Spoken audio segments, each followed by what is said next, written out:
karena adanya apa yang disebut dengan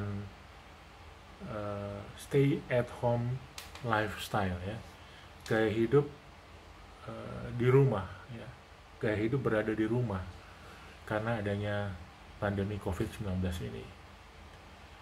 Orang akan lebih banyak waktunya di rumah karena sampai sekarang ini kan COVID-19 ini obatnya belum ketemu, vaksinnya belum ketemu, nggak tahu kapan ketemunya.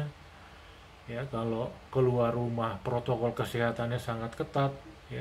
Kalau ke tempat kerja juga sangat ketat ya. Kalau berada di luar rumah itu potensi penularan sangat besar ya, karena kita nggak tahu ya orang tanpa gejala tuh ada di mana-mana dan nggak terdeteksi. Nah, ini menyebabkan sebagian besar waktu orang itu ada di rumah. Orang hanya keluar itu karena bekerja ya. Kalau misalnya orang itu bisa memilih ya, mereka akan lebih memilih sekarang untuk ada di rumah, baik untuk bekerja, untuk belajar, untuk beribadah, karena ya rumahlah yang paling aman ya. Meskipun sekarang masuk kepada kenormalan baru, nggak tetap rumah akan menjadi tempat yang orang paling banyak menghabiskan waktunya. Ada 9 hal ya yang akan terlihat nanti di keluarga. Yang pertama, mobilitas orang itu akan turun sangat drastis ya. Orang akan lebih banyak di rumah. Yang tadi ya, bekerja di rumah, belajar di rumah, beribadah di rumah ya, bermain di rumah, olahraga di rumah, dan lain-lain. Rumah itu akan menjadi center dari ekonomi kita selama pandemi COVID-19 ini. Yang kedua, online shopping itu akan meningkat ya, tapi yang meningkat itu kebutuhan yang dulu keinginan bergeser kepada yang sifatnya kebutuhan. Kemudian itu tadi ya, wants ke need ya. Kemudian food delivery ya, itu akan bergeser dulu dari indulgence ke utility ya. Dari sesuatu yang orang pengen tahu, pengen nyoba ya, kepada hal-hal yang sifatnya kebutuhan dasar ya, memang makan, minum, untuk makan pagi, siang, malam, dan lain-lain.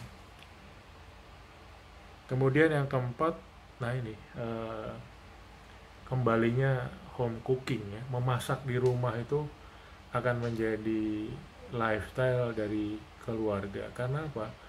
Karena kalau beli di luar nggak terlalu yakin, nggak bisa juga makan di restoran dengan leluasa karena kan semua dibatasi sekarang. Yang paling aman itu ya buat sendiri. Makanya sekarang di dalam keluarga itu anak-anaknya mencoba membuat kue, membuat makanan ya, minuman ya, dan itu akan semakin menguat ya. Kemudian yang kelima, frozen food itu akan meningkat konsumsinya karena orang akan cari yang mudah untuk disiapkan, untuk dikonsumsi ya. Terutama ini di kalangan milenial. Kemudian, nah yang berikutnya kembalinya TV ya. Setelah TV itu ditinggalkan oleh konsumennya karena banyak yang sudah lebih nyaman menggunakan gadget ya untuk nonton dari YouTube, dari mana-mana ya. Sekarang TV itu menguat kembali. Ada dua. Pertama, orang pengen denger berita mengenai COVID, bagaimana perkembangannya, udah sampai sejauh mana penanganannya, korbannya, vaksinnya udah diketemukan atau belum, obatnya gimana, dan lain-lain. Jadi orang tuh sekarang kurius ya, pengen tahu ini perkembangannya kayak gimana, karena menyangkut dengan keselamatan dia di kemudian hari. Nah, yang kedua adalah bahwa dengan banyaknya waktu ya orang kan nggak bisa rekreasi dan sebagainya. Nah, TV salah satu channel orang untuk entertainment, mendapatkan hiburan. Dan salah satu keunggulan TV adalah TV itu ini ramah untuk dilihat, ya itu nggak bisa terkalahkan ya. Makanya sekarang orang yang ada di rumah itu akan lebih banyak menikmati hiburan-hiburan dari televisi, misalnya film, musik dan lain-lain. Yang paling kelihatan misalnya ibu-ibu tuh sekarang sangat banyak yang menghabiskan waktunya nonton film drama Korea, nonton yang paling ngetren kemarin barusan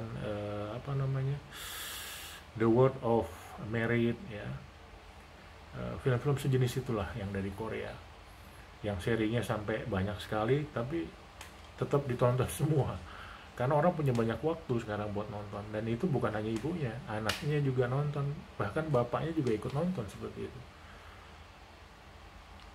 Berikutnya adalah DIY ya, do it yourself, produk-produk do it yourself itu akan meningkat ya. Orang kan nggak bisa keluar nih, mau ke salon nggak bisa karena banyak faktor nggak memungkinkan ya. Akhirnya facial di rumah, pedicure, manicure di rumah ya. Bahkan bapak-bapak banyak yang potong rambut di rumah, dipotongin istrinya, dipotongin anaknya ya. Dan itu akan menguat ya, meskipun udah masuk ke era kenormalan baru. Berikutnya adalah adanya kebutuhan untuk menciptakan yang namanya zoomable workplace at home ya. Di satu tempat di setting sedemikian rupa sehingga dia bisa jadi zoomable workplace ya, tempat kita ngezoom ya. Ngezoom sekarang ini kan bukan hanya untuk remote meeting ya, virtual meeting. Anak-anak sekarang belajar banyak menggunakan Zoom ya. Bapak-bapak dan ibunya yang kerja meeting dengan Zoom ya. Bahkan ibu-ibunya sekarang kalau mau arisan karena nggak bisa ketemu langsung ya, lewat Zoom arisannya, jadi virtual arisan virtual seperti itu. Jadi ada kebutuhan untuk men-set up satu ruangan khusus di mana di situ peralatan udah disiapkan untuk nge-zoom dengan background yang sangat bagus ya, sehingga kapan saja mau nge-zoom itu mudah ya. Kalau sekarang kan awal-awalnya kan nge-zoom tuh di mana aja, mau di ruang tamu, di kamar, di tempat tidur dan sebagainya. Kalau kecenderungannya nanti ada satu ruangan khusus, satu tempat ya, bapaknya bisa pakai, ibunya, anak-anaknya, bapaknya ibunya untuk kerja, anak-anaknya untuk sekolah ya, ibunya buat arisan dan lain-lain. Itu trennya. Dan yang terakhir adanya work, life, dan play balance ya. Jadi antara bekerja, hidup, dan mencari hiburan itu bisa balance ya, bisa berimbang. Karena orang punya banyak waktu di rumah. Orang bisa punya waktu untuk bekerja, ngatur waktunya di rumah ya. Dan ternyata lebih produktif karena nggak harus kehilangan pergi ke kantor 2 jam, pulang ke kantor 2 jam ya, itu 4 jam aja itu udah banyak yang bisa dihasilkan ya setiap hari. Jadi orang tuh bisa lebih produktif kerja di rumah. Yang kedua, life, jadi mengelola keluarganya, mengelola termasuk mendidik anaknya, memantau perkembangan anaknya ya. Dan yang terakhir play itu bermain ya, orang cari hiburan, orang nonton, orang mencari kesenangan bermain itu di rumah. Jadi tercipta keseimbangan work, life, dan play balance. Dan ini akan meningkatkan kualitas kehidupan keluarga. akan muncul yang namanya well-being revolution yang meningkatkan kualitas kehidupan keluarga. Demikian perubahan yang diprediksi akan menjadi mendominasi keluarga karena adanya stay at home lifestyle. Terima kasih.